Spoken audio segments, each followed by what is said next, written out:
BPK peserta Latsar CPNS Polda Aceh tahun 2022. Izin dokter boleh memperkenalkan diri terlebih dahulu. Nama Wahyu Fajar Dwinanto, dokter gigi, kasih Kespref, Mayor, Kesdam IM. Siap. Dokter, di sini saya akan bertanya tentang wawasan kebangsaan.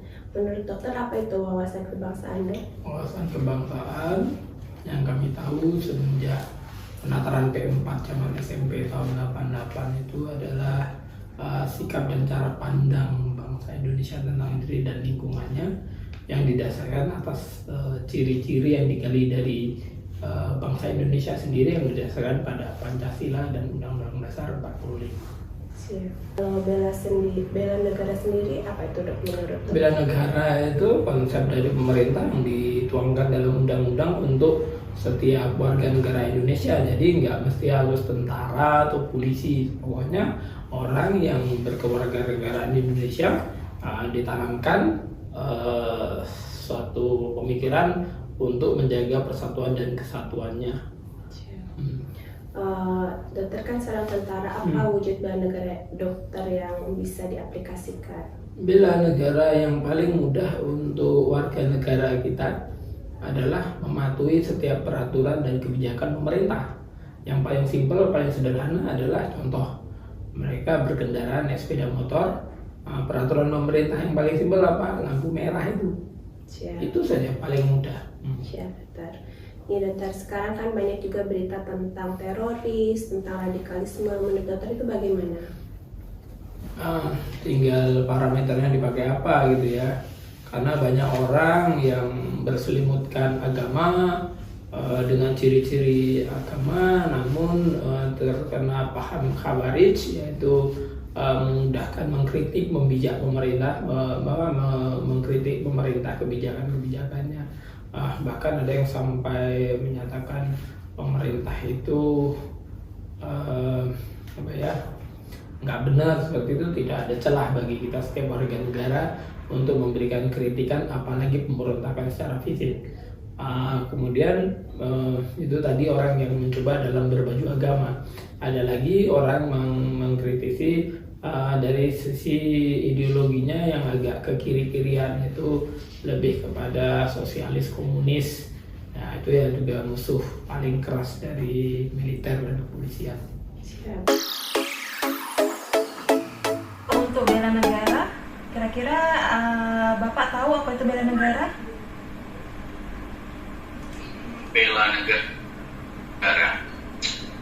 Bela negara itu perilaku masyarakat dengan rasa cinta tanah air yang didasari oleh Pancasila dan Undang-Undang Dasar 45, lebih kurang begitu.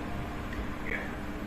Kira-kira bisa Bapak beritahu dalam kehidupan sehari-hari bentuk bela negara itu seperti apa, Pak? Yang biasa Bapak lakukan saja mungkin? Ya, baik.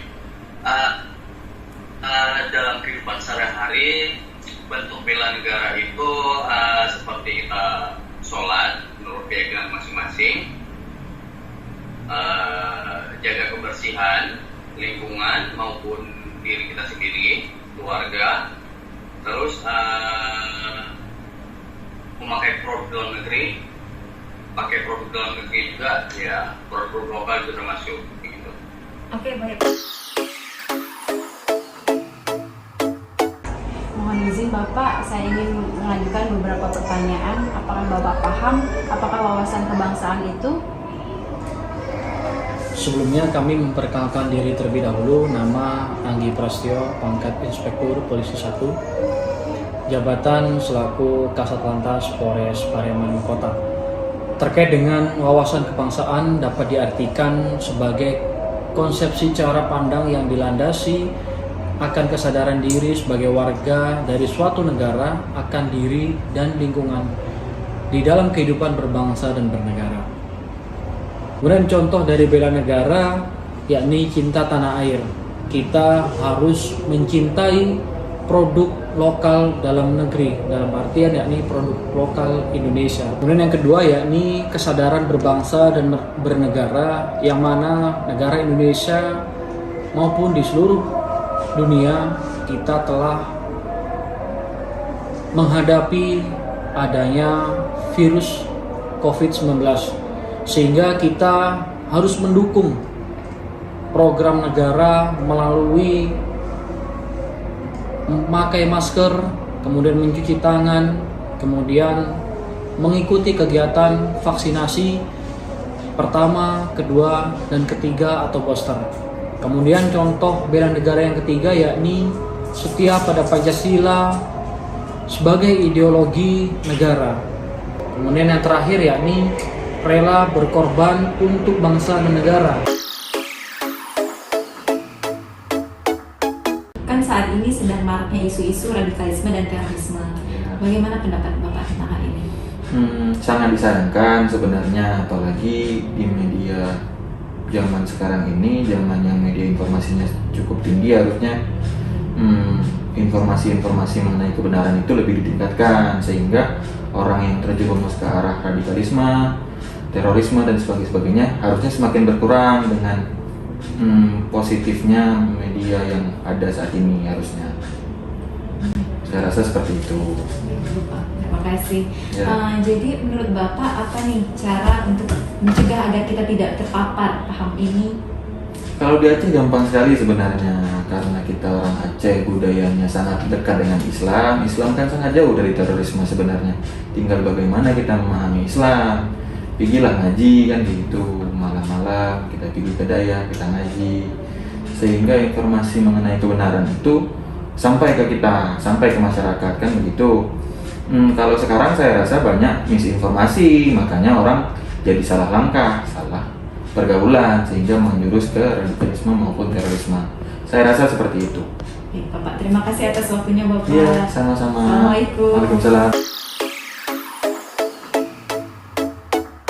Radikalisme dan terorisme, Pak, kan lagi hangat-hangatnya. Bagaimana menurut Bapak, Pak? Baik, terorisme dan radikalisme ini dua hal yang sangat mengganggu keutuhan negara ya, negara kesatuan Republik Indonesia, karena dua sikap ini bisa membawa kehancuran kepada bangsa dan negara kita. Baik, saya coba jelaskan. Yang pertama itu terorisme. Terorisme itu kan merupakan perbuatan yang menggunakan kekerasan atau ancaman yang menimbulkan suasana teror dan menyebabkan ketakutan di suatu lingkungan. Jadi di sini perbuatan yang dilakukan ini merugikan orang lain dan berdampak besar kepada negara kita. Karena terorisme ini dampak besar kepada negara, yaitu kehancuran negara. Berikutnya radikalisme. Radikalisme merupakan paham atau aliran yang menginginkan perubahan dan pembaharuan di bidang sosial maupun politik. Dengan cara apa? Dengan cara melakukan kekerasan. Paham yang dimasukkan kepada orang-orang tersebut adalah paham-paham yang bersifat kekerasan. Apa yang harus dilakukan generasi muda, Pak, agar tidak terpapar dengan paham radikalisme dan terorisme ini, Pak? Baik, ini berarti cara kita agar tidak terpapar paham radikalisme dan terorisme. Mungkin di sini yang bisa kita lakukan adalah, kalau kita dalam keluarga ya, kita bisa membentengi diri, baik itu keluarga kita, anak kita, dengan iman dan takwa. Karena kalau kita sudah memiliki iman dan takwa, berarti kita pasti paham mana yang salah dan mana yang benar. Setelah kita bentengi diri kita dengan iman dan takwa, kita bentengi diri kita juga dengan pengetahuan. Karena semakin banyak pengetahuan yang kita peroleh, maka semakin tahu kita, oh ini tindakan yang benar, oh ini tindakan yang salah. Oh ini untuk melakukan ini dengan cara seperti ini salah. Melakukan ini dengan cara seperti ini tidak benar. Jadi kita paham mana yang benar dan mana yang salah. Karena apa tadi? Karena kita sudah dibentengi oleh iman, takwa, dan juga dibentengi oleh ilmu pengetahuan. Yang kedua itu adalah kita jangan mudah terpengaruh dengan isu-isu yang berkembang di dalam masyarakat. Sekarang kan banyak tuh penggunaan media sosial, baik itu Facebook, Instagram, dan segala macamnya. Jadi kan ada hal-hal baru yang berkembang atau paham-paham baru yang berkembang, kita tidak boleh langsung menerima mentah-mentah hal tersebut. Kita harus lakukan filter terlebih dahulu. Kita lihat ini benar atau salah. Bahkan kalau bisa kita cari kebenarannya. Kalau seandainya ini salah, berarti jangan kita ikuti. Karena hal yang salah itu bukan untuk diikuti. Kalau seandainya ini benar, berarti kita bisa mengikuti. Intinya, kita harus melakukan filter terhadap hal-hal baru dan jangan menerima sesuatu yang baru itu secara mentah-mentah. Kita harus telusuri terlebih dahulu kebenarannya. Mungkin hanya itu. Setelah melakukan rangkaian wawancara dengan pertanyaan yang sama pada 5 narasumber yang berbeda, kami melakukan analisis bahwa wawasan kebangsaan dan bentuk bela negara sangat penting untuk diketahui dan dimiliki oleh semua orang dengan profesi yang berbeda-beda.